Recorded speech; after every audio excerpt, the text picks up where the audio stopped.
Assalamualaikum warahmatullahi wabarakatuh. Perkenalkan, nama saya Wulan Ruskia dari kelas B02. Oke, di sini saya akan menjelaskan tentang CPU, Central Processing Unit. Apa itu CPU? CPU adalah perangkat keras yang mengatur serta menjalankan semua aktivitas dan jalannya semua program yang ada pada komputer. CPU disebut juga sebagai prosesor. Selama kondisi daya menyala, prosesor akan mengambil instruksi dan menjalankannya. Instruksi tersebut menyebabkan CPU untuk menulis dan membaca data ke dan dari memori. CPU berisi beberapa komponen penting yang saling terkait dan mempunyai fungsi masing-masing yang telah diatur oleh sebuah sistem atau program. Semua perangkat di CPU harus terhubung untuk berkomunikasi satu sama lain. Perangkat yang berbeda juga harus diatur dan diberitahu kapan harus melakukan fungsinya. CPU terbagi menjadi 3 komponen utama. Yang pertama, control unit atau unit kendali adalah sirkuit yang mengarahkan setiap operasi di dalam prosesor komputer. Hal ini memungkinkan unit logika komputer, memori, serta perangkat input dan output tahu bagaimana menanggapi instruksi yang diterima dari suatu program. Unit kontrol bekerja dengan menerima informasi input yang diubah menjadi sinyal kontrol yang kemudian dikirim ke pusat prosesor. Prosesor komputer kemudian memberitahu perangkat keras yang terpasang mengenai operasi apa yang harus dilakukan. Fungsi yang dijalankan unit kontrol bergantung pada jenis CPU karena perbedaan arsitektur antara produsen yang berbeda.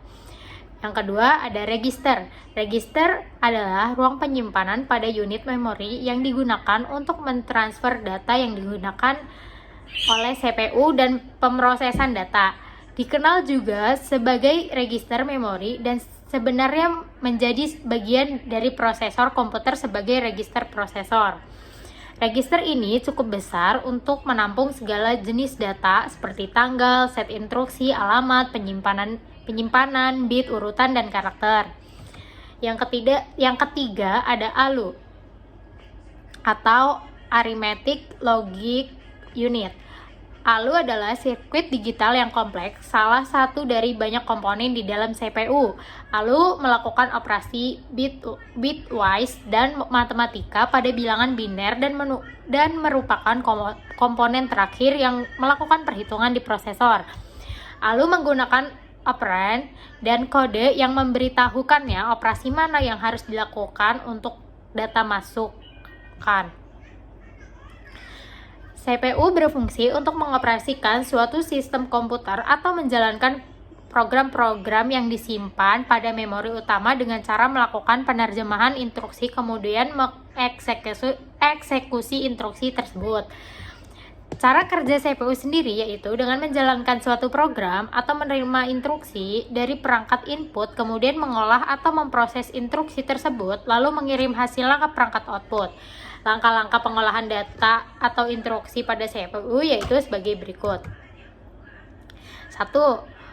Fetching.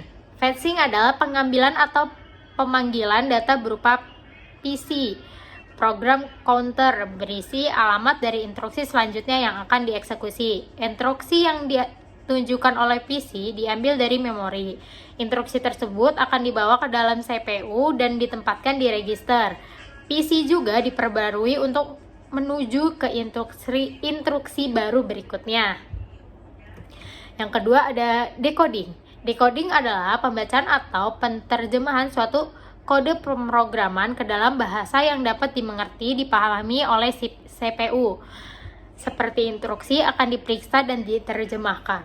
Prosesor kemudian akan menentukan operasi yang akan dilakukan dan dijalankan serta lokasi operand yang diperlukan. Yang ketiga ada executing. Executing mempunyai arti menjalankan suatu instruksi. Semua operand di memori, register, atau yang berasal dari perangkat peripheral diambil dan kemudian operasi dilakukan. Hasil operasi kemudian ditulis kembali ke operand tujuan. Siklus tersebut kemudian diulangi untuk menjalankan instruksi selanjutnya. Pada sebuah CPU terdapat berbagai bagian dan perangkat yang saling berkaitan serta mempunyai fungsinya masing-masing. Bagian-bagian perangkat yang ada pada CPU antara lain: 1.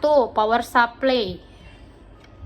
Power supply PSU atau satu daya adalah perangkat yang mengubah arus listrik AC menjadi DC yang diatur tegangan rendah atau komponen internal komputer seperti motherboard, hard disk, floppy disk, drive, CD-ROM, dan lain-lain.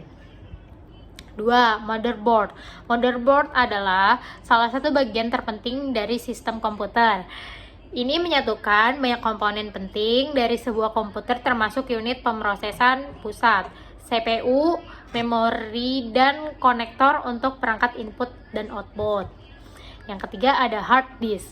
Hard disk adalah media penyimpanan komputer utama yang terbuat dari satu atau lebih piring aluminium atau kaca yang dilapisi dengan bahan ferromagnetik. Meskipun istilah hard disk dan hard drive digunakan secara sinonim, secara teknis disk berputar di dalam drive. Yang keempat ada LAN card, Local Area Network. Kartu LAN adalah perangkat keras yang dapat menghubungkan jaringan komputer menggunakan alamat MAC agar jaringan dapat bekerja. Yang kelima ada kabel UTP. Kabel UTP adalah jenis media telekomunikasi yang paling umum digunakan saat ini. Rentang frekuensinya cocok untuk mentransmisikan data dan suara. Oleh karena itu, kabel ini paling sering digunakan oleh sistem telepon. Kabel UTP terdiri dari dua konduktor berinsulasi, biasanya tembaga. Pita warna digunakan dalam isolasi plastik untuk identifikasi. Yang keenam ada Random Access Memory atau RAM. RAM adalah jenis penyimpanan data komputer. Perangkat RAM memungkinkan untuk mengakses data dalam urutan acak, yang membuat sangat cepat untuk menemukan informasi tertentu. Perangkat RAM digunakan dalam sistem komputer berbagai memori utama. Segitu saja dari saya, kurang lebihnya mohon maaf. Wassalamualaikum warahmatullahi wabarakatuh.